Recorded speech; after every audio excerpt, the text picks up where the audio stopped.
Think you don't have room for houseplants? Well, think again. What we've got here is a tiny little jar.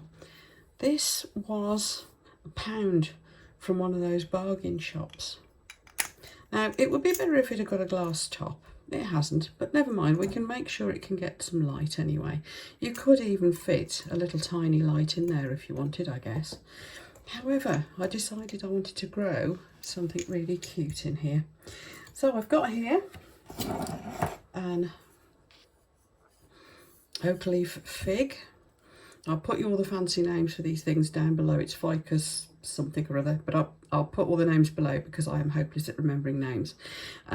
So all the plant and where you can get it and all that sort of thing, I'll put you the link below. So I've got one of those. They grow very slowly, and look at the beautiful shape of the leaves, and it's really easy to take cuttings from them. This one I only potted up this morning, so I want to be a little bit gentle with it and not take too much off, but there's plenty of little bits I can take cuttings from. I've got some this is a bit messy, but I've got some regular houseplant compost. I've got some moss, and I've got some little bits of leaf. And so look at this, look at those. They're miniature acorn cups. I found them on our front drive.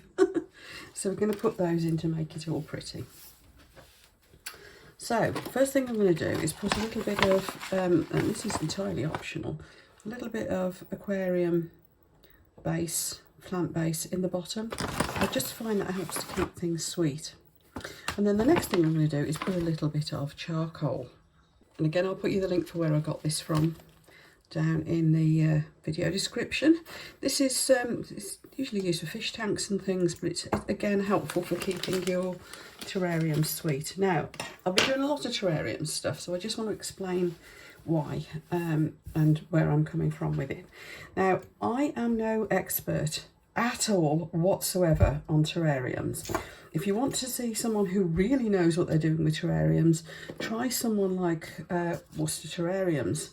Ben is amazing. His creations are just staggeringly beautiful, and he really is the recognised expert. Now, I'm just me messing about. I'm an obsessive crafter, as you probably know, and but I've always liked plants, creatures, aquatics, all of that sort of thing.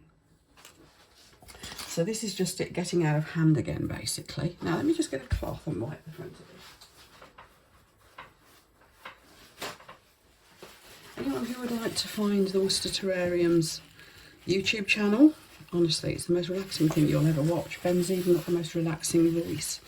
Then the link to it is in my homepage. It's at the bottom where you put all your, you know, your favourite channels and things like that. So that's where you'll find it. So we've got a bit of houseplant compost gone in there now. Oh, another thing to say, excuse the state of my nails. I'm learning to do polygel nails, and I've only done those 3 so far. Yeah, so the rest are a bit of a mess. So far then we've got a little bit of aquasoil, we've got a little bit of carbon, and we've got a little bit of houseplant compost. I suppose you could just do this with houseplant compost, just kind of a bit extra that I wanted to do. Now the other thing is I found in the garden this rather nice bit of rotting wood. So I thought that would be nice to see if we can get a little ficus to grow up it. So the first thing I'm going to need to do is cut it down to the right size. Now this is so porous. This is where we've got a retaining wall in our garden collapsing. There's a wooden retaining wall, would you believe? So we're just going to cut that off like that. Now the other little bit I'll save because I bet my isopods will like that. So that's going to go in there quite nicely. Next thing to do, I think, will be to put some stuff on here. And I'm thinking a little bit of moss, and of course, if we put a little cutting of our little plant at the bottom and see if it will grow up. So the moss I'm going to fix on using some super glue. I know that sounds crazy, but we use super glue in aquariums.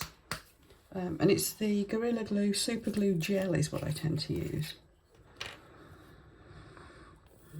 And the reason for doing this is I just want to get it started growing up the wood. There we go. So I've got a little bit of super glue on there. Now the moss, this hasn't got much of a root on it anyway. If it had, I'd be trimming that off.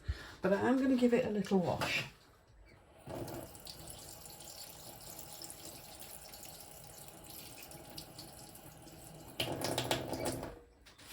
Just to get the loosest of it off. And that super glue does work wet. So I'm not too worried about letting it, for thoroughly drying the moss or anything first. So there we go, we've got our own little tiny moss stick. While that's gluing itself up, what I'd like to do next is pop in a little bit of moss. Now my usual big tweezers that I use for doing this sort of thing clearly are going to be too big. So this little bit of moss is just, I think it's just called cushion moss, and it's just out of our front garden. Well, no, actually I'm telling a lie there. It's off the terrible footpath next to our front garden. And the whole footpath is covered in this stuff, and it's the prettiest moss. So I'm just tapping it down. Now if it had got big roots on there, you just trim them off, it won't mind. You just need to make sure that it's nicely down in contact with your soil, like so. Yep, that's stuck. So we're going to be pushing this down into the back area here. Actually, I think I need to take it a little bit shorter. Just take it like that. This is just to give the back some depth, really. There we are. So we've got a little bit of depth there. And hopefully the little fig will climb up it. So there we are. Let's go in with our little fig next. Now, cuttings. I've watched Ben do this.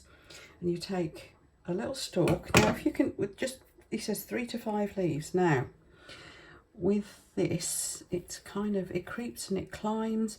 I'm trying to find a bit that's actually got roots on already, because that would be helpful. But if it hasn't, that's not a problem, because he'll soon get them. Ah, that bit has. Now it grows really slowly. There we go. Let's just take that little piece off there. Isn't it beautiful? As you can see, look, there's some little roots starting to form on the back here. So it grows slowly. It likes a humid atmosphere. Thank you, Ben, for all this information. This is all from, everything I know about this is from Ben's YouTube, because that's the Worcester Terrariums one, because it's a long time since I've done this sort of thing. It's taken me back to being a kid, to be honest. And I never was very successful with them.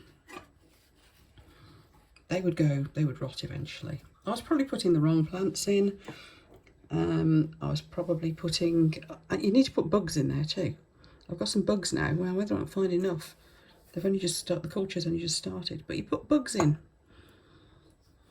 And it helps to keep the any sort of fungus and anything like that down. Bugs in question are springtails. Right, I'm just going to pop that little bit of those 2 tiny little acorn cups in. And I think a little tiny bit of leaf litter. Now this is an oak leaf. They're falling off the trees all over the place at the moment.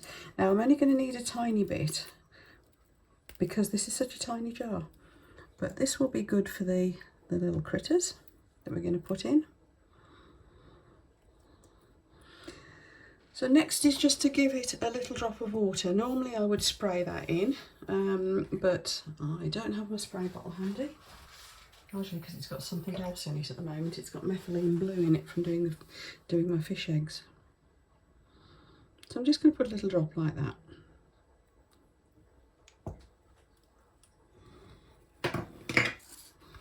Right, now let's see if we can find some springtails. This is my new springtail culture. It's only just getting going, so we might not find many in here. It's in a takeaway tub, as you can see. And it's just, I just chucked in the stuff that they came in, and a bit more compost and a bit of rotting wood. And let's see if we can find some. Now in time, this will be absolutely teeming with the little blighters. I can see a couple moving there.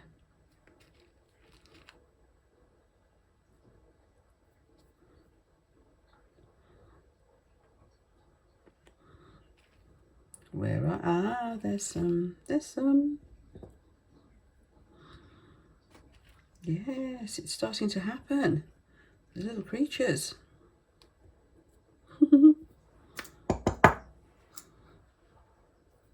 Right, let's just push that down a little bit so it doesn't clutter and spoil my look.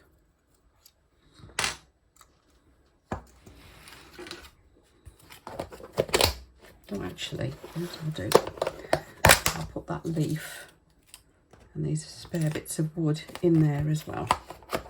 They'll like that. Just when you get a little jar to put your anything in that you're creating, do have a look and see if there's a seam. Some of them have got like a seam down one side, and obviously you don't want that to be the front. So think about where you want your front to be. In a bigger jar you could probably get a front all round, but this I wanted to keep it very, very simple. The little acorn cups will provide a little hidey place for the little springtails, and the springtails will nibble down and keep any mould at bay, and any little dead leaves they will chomp them off. And they'll be quite happy in there. So this should be a nice little closed ecosystem, and the trick is to open it only occasionally, only when you really have to do a bit of trimming or whatever, because they will all the things that are in there will provide for each other. So there we go. I hope you like that. What I'll do is, like I do with my little mini fish tanks and things, I will give you an update periodically so you can see how this little thing's going. Now I'm going to put it somewhere where it's going to get some light, plenty of light. The things that are in here won't mind a slightly lower level of light than some plants, but it's still going to want plenty of light, and also not direct sunlight, and somewhere warmish, somewhere that's not going to get really freezing cold, so not on a windowsill where it's all going to get like really cold overnight, that sort of thing, because the little ficus does prefer slightly warmer temperatures. Just normal house temperature is fine, and it likes the humidity that will be in this little jar. So there we go. If you like this video, folks, do give me a thumbs up. Also, do go and have a look at the Worcester Terrarium site if this sort of thing floats your boat. Ben's got some really good videos on what the little springtails are, why it works. All sorts of everything. Some lovely design ideas, terrariums of all sizes and types. So do go take a look. But other than that, if you drop me a like, if you'd like to subscribe and see what else I get up to, I do all sorts of random crafts on this channel, then that would be great too. Don't forget my main channel is also available too. It's Mini Scenes GB. Again, the links to it are down below in the description, and that's the one where I do all my resin craft. So that is my main channel. This is where I pop all the sort of slightly off the wall and random other things that I do as well.